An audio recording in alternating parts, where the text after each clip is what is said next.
Today's message from Reverend Christian Sorensen was recorded July 3rd, 2016, and it's titled, Slow Down. Subtitled, When you do slow down, the space between your thoughts become greater than the thoughts between your spaces.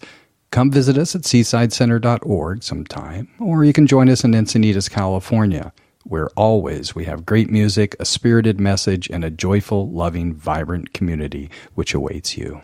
Feel the joy, feel the peace, and the comfort of home, 'cause all are welcome here. Yes, all are welcome here.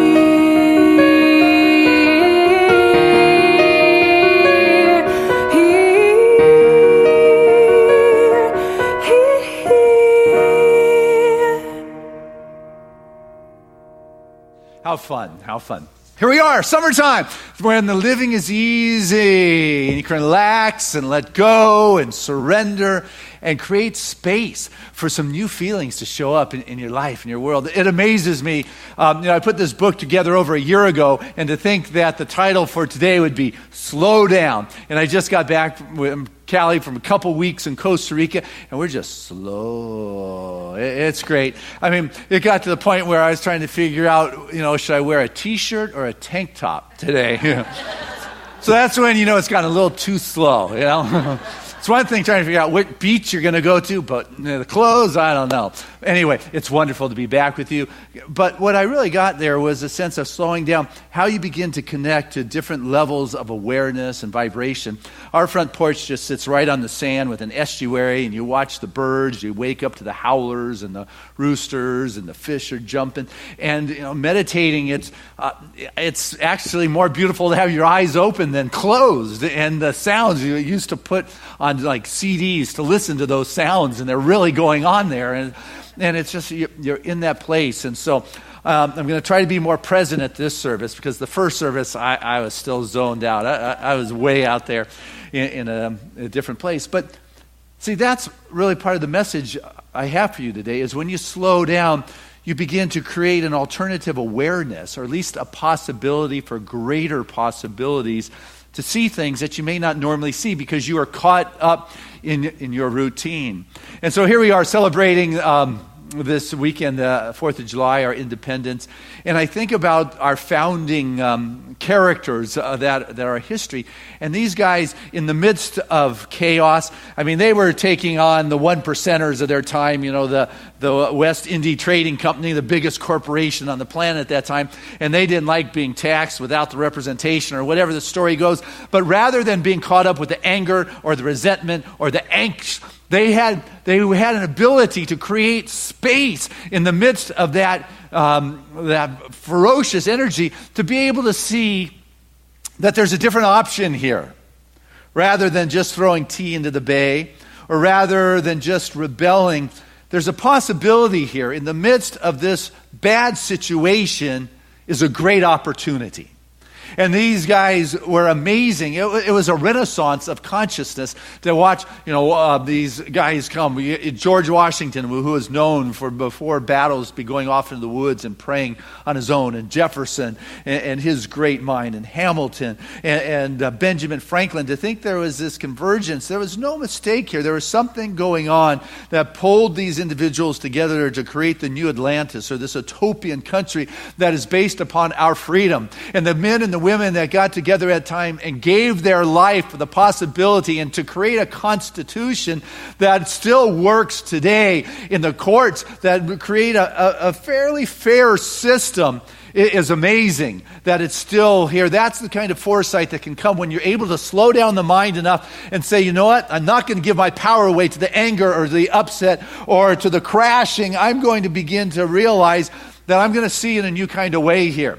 There's something that is greater that is seeking to emerge in this moment. If I can slow myself down and not get caught up by the headlines, not get caught up in the fear, but realize that there's something here that I can surrender to.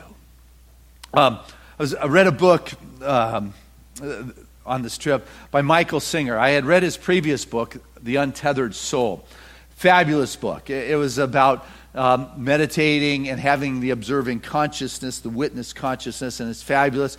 This guy is from the 70s, lives out in the woods, gray ponytail, hippie dude, who wakes up every morning, meditates with a group, then closes the evening with meditation, and speaks a couple times a week at this temple that he created there. And so this is the image I have of this guy. And so I read his new book called The Surrender Experience, and he shares how he got to this place. He was 20 and going to school, I guess, down in Florida, because his temple's in Gainesville.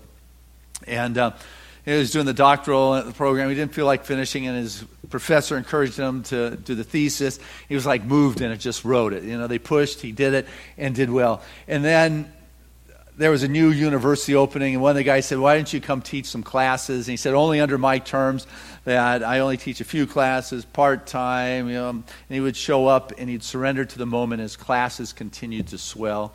And so then they would come out to the woods. He had this little 5-acre place. He built a 400-room little building that he lived in. He lives in his van out there. And he walked into a Radio Shack when computers first started. You might remember that with the DOS systems, where you had to learn the codes. And he just loved coding. I guess he had that kind of mind because his business, he got his degree in business or what have you. And so there was a doctor in town when computers was just starting, and asked if he would create a system that would do billing to his clients. And he said, sure. And it kind of caught on, so other doctors' offices would do that. And he would occasionally sell some product for a software company. And they heard about it, and they asked if he would let them sell his product. And he said, sure. And then people wanted him to create it billing directly to insurance companies. Well, one thing led to another, and he started having some employees, so he bought some more property around his little compound. And before you knew it, he had like the biggest company in America. 75% of the market he had captured in terms of billing insurance companies. And here it is 30 years later. The company has been sold and resold, but he's still like the leader, the CEO with a couple thousand employees, billion-dollar transaction, owns 75% of the market, going gangbusters, and now has 900 acres on his little compound, different locations around the country for corporate offices, 5 buildings on his, still has his gray ponytail, meditates every morning at his temple, every afternoon, and it's going like incredible. His software was put into the Smithsonian. I guess every year they decide what software made a difference. I mean, this is huge corporation. One of his employees was taking some of the money on the side. And he realized he was about to get caught. So he went to the feds, and said, you know what? Michael has been moving the money on the side. He was the head of the accounting. And all of a sudden, it turned into an FBI raid, took all the records from all of his places, took all the boxes, and just messed up the company. 7 indicted, 7 years of research, tens of millions of dollars. The helicopters, FBI, says, just like the TV shows. Finally, at the end, it became very clear the guy took the $5 million, and that's like nothing when you... But I share this story because... It was surrendering. He kept surrendering every step of the way. He didn't want to really do the business. It wasn't really about doing a corporation. It wasn't really about turning into this big thing. And now he's in 7 years with the federal government and 40, lawyers and the whole team out of New York. And he just had to keep surrendering. Could you imagine how that could eat up your inside? The costs of and all that. And he continued to surrender. And so... when I came home with Callie from Costa Rica, and we're in that mellow, pura vida consciousness, and I go get the groceries, and I come home, and Callie says, come upstairs. Inside our locked-out closet, our walk-in closet, our ceiling is pouring down hot water. Drywall has fallen out. We don't know if it's been hours, days, or weeks. The carpet is soaked and saturated, and it's like, oh no. If Michael Singer for 7 years can take on the federal government and surrender and be at peace, I refuse to let hot water bother me. Even though we were up at 2 o'clock in the morning and the plumber doesn't get there till 10:30 at night. And then we get the restoration team in there. They're pulling back the carpet. They got the blowers and the vacuum sucking out the water. And it is absolutely a crazy experience, entirely different than Costa Rica, I can assure you.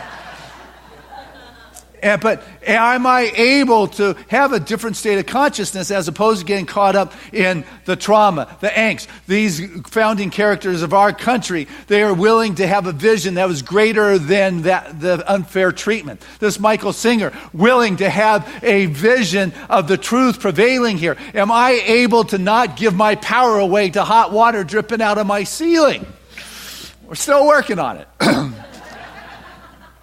But it comes down to when you're able to slow your mind and your experience down, and your mind, keep it from running away down a tangent that doesn't serve you. Because I'll tell you, this world tries to feed you all sorts of things to keep your mind spinning. So there isn't that space for a greater creative possibility in your life. We are told how to feel and how to think. And what we get to do is bring a new thought. We're part of the new thought movement. And am I able to slow myself down enough to be able to enter into a different perspective here, a different understanding? You know, I gave you this week in the program a prayer for peace. When I left a couple weeks ago on Sunday, we prayed together because of what took place at the nightclub in Orlando. And since I was gone, we had the bombing in Istanbul. A couple of days ago, Bangladesh, the hostage situations, the killing there. This morning, woke up to 91 people killed with a bomb in Baghdad. So I wrote a poem. Not a poem, a prayer. And it's just, you know what? We've got to, it is amazing that we could be doing this to our brothers and sisters around this planet, but statistically, the fact is there's less people killed in war now than there was 10 years ago. There's actually less war going on the planet now than there ever has been. But what we have is media that is putting it in front of our eyes and saying this is horrible, and it is horrible. But let us recognize that less people are now dying than in the last 100 years. World War II, the numbers were staggering, or World War I. And so if I can begin to know that peace is prevailing upon this planet, and there's areas that need to be taken care of, but like the biological body, that has the white blood cells that attacks the cancerous or the growth that is in the body. There are the warriors upon our planet that can take care of the situations that need to be taken care of. But what the totality that I get to participate in is a consciousness with a new kind of thought that peace can prevail, that there's a greater total picture that can emerge here, and that I'm going to be a part of this bandwagon and this consciousness and allow that slowed down space in my awareness to be filled with peace prevailing upon this planet. And this is what it is looking like as we move to one global society, because reading about Michael Singer and the corporations and the multinational corporations, we are turning into one planet, and we are moving to a place where this freedom that our brothers and sisters or the founding characters of our country fought for is a freedom that is possible for this whole planet, a possibility where people upon this planet have the opportunity to move wherever they want on the scale, that there is fair and just for all people. Social justice on all countries is what is beginning to take place in greater ways than ever before. But we got to continue to believe this and not get sucked away into the headlines of the media and say, isn't this horrible? Yes, this is, peace is not good. But you know what? I'm sitting with this alternative perspectives and realizing this is what birth of one planet looks like. Birth is messy.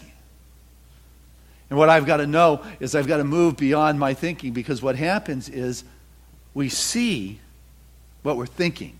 We look where our thoughts are. We look to validate our thinking. Our mind wants to have everything described, if you would.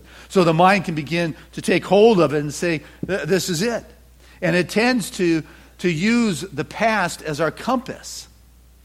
And if the past has gotten you into some challenges or some shortages or scarcity or difficulty, what it will continue to do is to repeat that. And our culture isn't so much set up to nurturing the wonderful new expressions, but it's pretty much set up to keep the status quo. And it takes these individuals who are willing to stand up and say, you know what, this isn't okay anymore. I've got to be willing to take I'm willing to take a change here. And I don't necessarily like what I have to do to get there, but you know what? This is what it's looking like. You know, down in Costa Rica, they got butterflies. They got butterflies the color of my shirt, these morph butterflies, and the monarchs, and big ones and little ones. And you know, couldn't help but think of the story of two caterpillars on the ground looking at the butterflies in the sky. And one caterpillar says to the other, "You're never going to get me up in one of those things." There's resistance there. Yeah. And what the caterpillar thinks is death or the end of life, the master realizes it's the butterfly. Life. It is the butterfly possibility. And we're at a time in which we can step into the butterfly possibility. That we've got to go from where it has been to what it can be, because there's a vision that is greater than the turmoil or the chaos or the challenge that is pulling one's thinking and vision and sight down to here. But there's something that is greater that wants to emerge here. And this is why an altered state of consciousness is good every now and then, to slow it down and begin to see the many possibilities that exist beyond what my mind wants to describe. Because what happens is the mind wants it described into words so it can begin to figure out what it is. But as we play in a different dimension of possibilities, there aren't necessarily words to describe it. You ever been there? Okay, well, let me tell you. But see, that's the thing. I can't really tell you. We with Christian, tell me, so my mind can grasp and categorize it. But that is not where we're talking about. We're talking about that place that is beyond description. We're talking about that connection with that life force itself, that movement of the Spirit. You know, we're walking in this world. I love what Bruce Lipton said. These bodies of ours, they're our land rovers, our earth rovers. You know, it's what we're walking in, and our mind is the broadcasting or the receiving, transmitting system. The mind gets it, and it puts it into the body and puts it out here. But are you getting it from the fear that's being put out there, or are you beginning to open up to, there's something beyond the fear and the words? There's something more that is available to you if you're willing to go there. But you got to be willing to go there. Deepak Chopra, he says that the mind is the localization of an infinite consciousness, and we don't even begin to know its power. The mind is the localization of an infinite consciousness, and we don't even begin to understand its power. Which is why I say sit and just slow down and begin to catch some of the vision. Begin to catch some of what's possible. Because as you see a little bit more of the Spirit, a little bit more of what is possible, you begin to move in that direction. As I said, you know, the eyes are seeing what it thinks. And that which we're exposed to is what we think and what we see and what gets validated. Let's see, I grabbed my right notes here. There's this book called The Buddhist Mind, The Buddha Mind, by Rick Hansen. I want to share with you what he wrote. He said that the mind takes shape of whatever it rests upon. You got that? The mind takes shape on whatever it rests. You get that visual? Okay. Or more exactly, the brain takes the shape whatever the mind rests upon. So if you regularly rest upon your mind on regrets, resentments, quarrels with others, self-reproach, you know the voice that's in the back of your head that's yammering away about what nobody really knows about you, or if they only knew better about you, etc., etc. If you rest your mind there, it will change your brain in the direction, because the neurons that fire together wire together, for better or worse. Rick Hansen, neurons that fire together wire together. And that's the thing. They're firing and wiring. And so we get to participate in the really in the self-directed neuroplasticity, I guess is the word that they use these days, that the brain begins to take the shape. But if the brain is just using the past as its compass to keep going forward, it will sit there with regrets and say, aren't the headlines terrible? There's nothing we can do against the West Indian Trading Company. We have been controlled for so long. Or you can begin to open up because you've slowed down enough and say, here's an opportunity for a greater self-expression here. I'm going to slow the brain. I'm going to slow my thinking down a little bit because I don't really have a direct experience of the world. What I have is an interpretation of what's going on in the world. And what I want us to do is move beyond that interpretation and go to that direct place, because as we do that, our world will collapse as we know it. As the world collapses, we begin to recognize there's new ways through, new possibilities. I can begin to see in ways I've never seen before. And hear from inside myself. What I recognized sitting there in meditation or wherever, and you've probably seen it yourself, but if you can get your mind to just be quiet with nothing in there, just shh.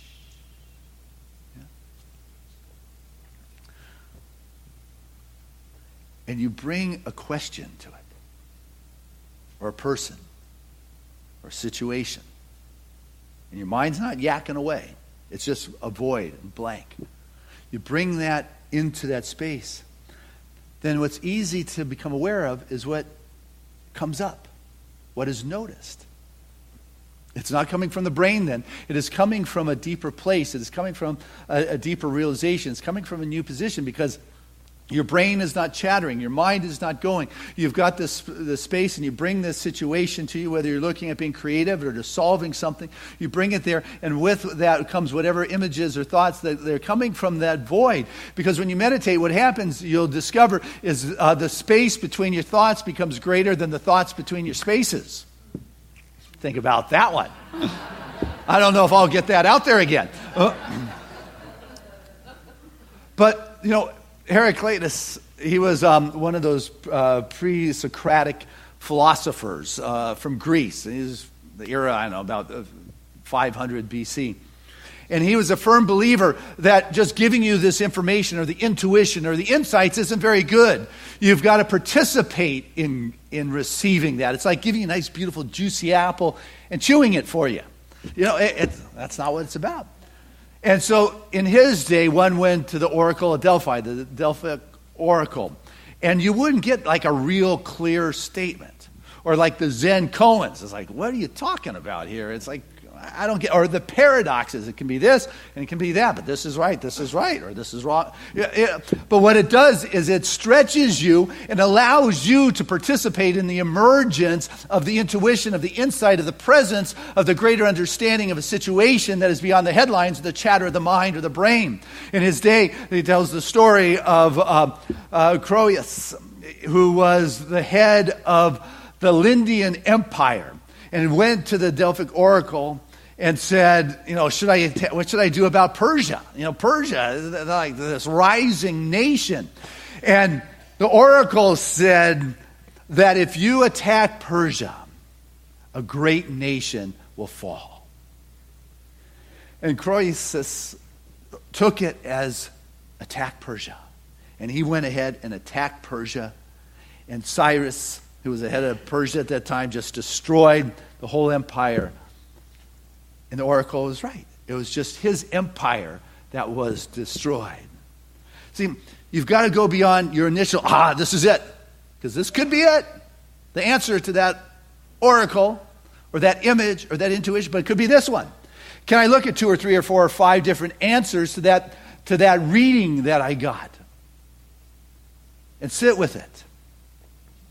And allows it to present from that void, that image that is right.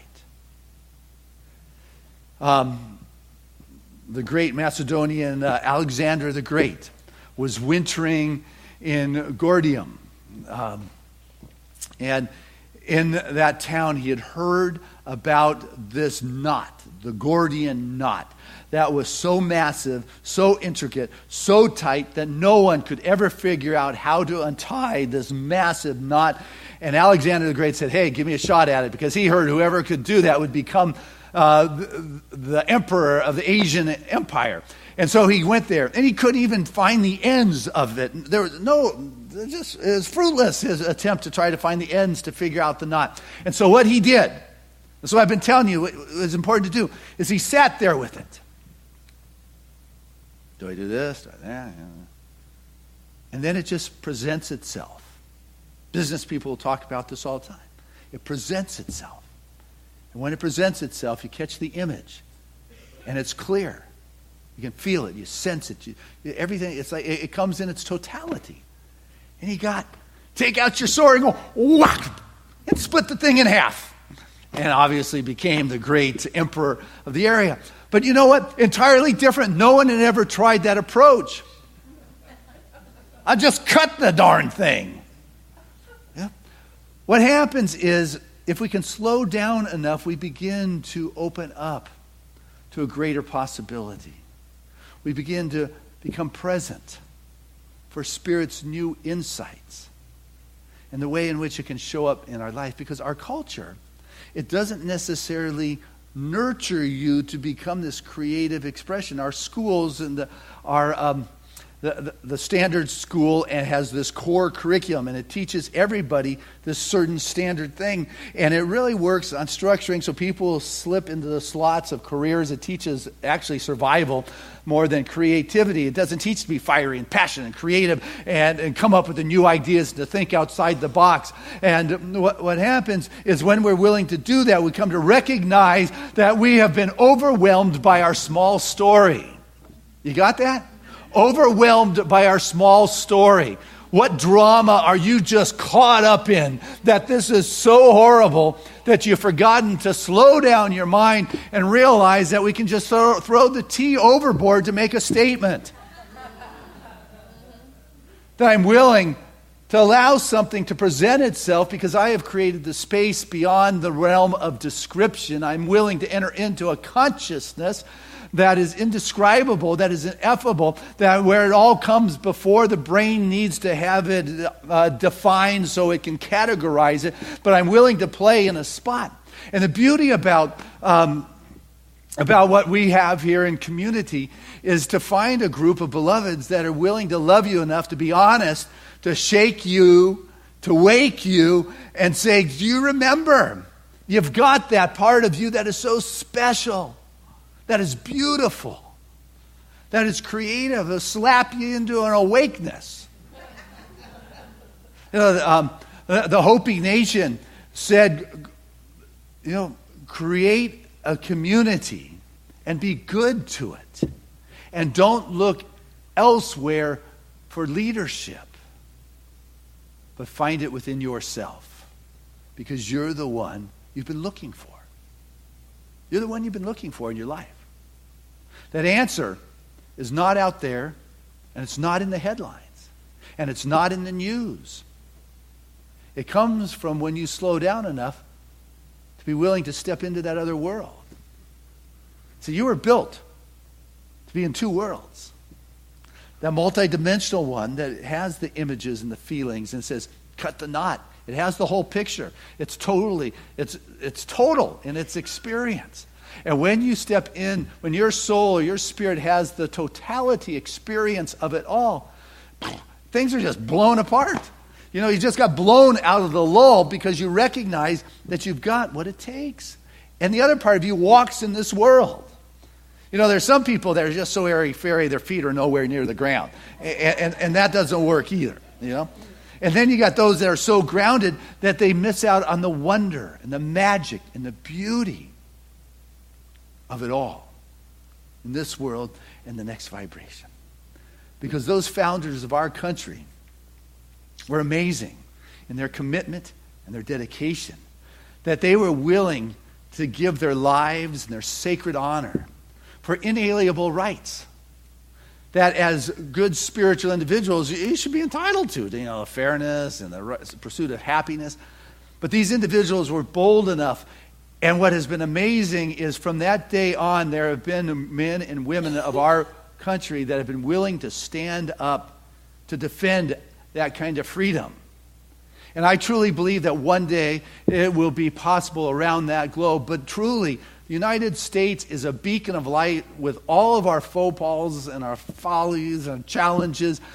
The world loves that ability of being free enough to take responsibility for your life. And it is glorious to travel in other parts of the world, but to be able to come home and to know that, you know what, the federal government can come after you and spend 7 years building a case, but our founding fathers wrote a constitution that was strong enough to say, you know what, it's not right, and to have it absolved. That's the kind of basis we stand on. And unfortunately, we still need to defend that some. But what is beautiful is that realization of our inalienable rights, of social justice, of the equanimity and the fairness is prevailing more and more around this world. It is no longer just one spot only, but it's blossoming all and over because we have been called to be a light and a chosen example of that utopia, of that possibility, of that new Atlantis, of what is possible in a world that lives in harmony together. And so in this time when there's challenges in our headlines, I will be one who's willing to take a different thought, a new thought, and say it is possible for peace to prevail, for fairness to be there, for fair exchange of business and hearts and feelings and souls to be expressed in a world in which we live. We're blessed to be in a world that is possible, and that we're working on it together, that we're moving through this time of birth. But I'm willing to stand up for that vision that those founders caught in that Renaissance 250 years ago, and I'm going to be a bearer of that light today. God bless us as we do that.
brought you to this place.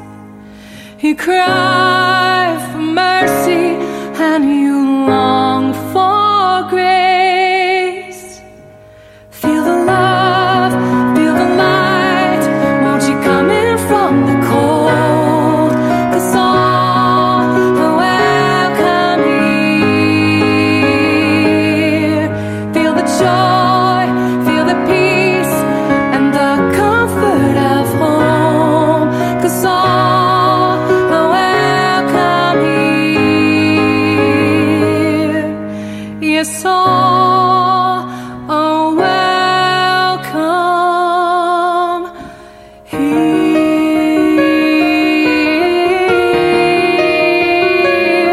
Here.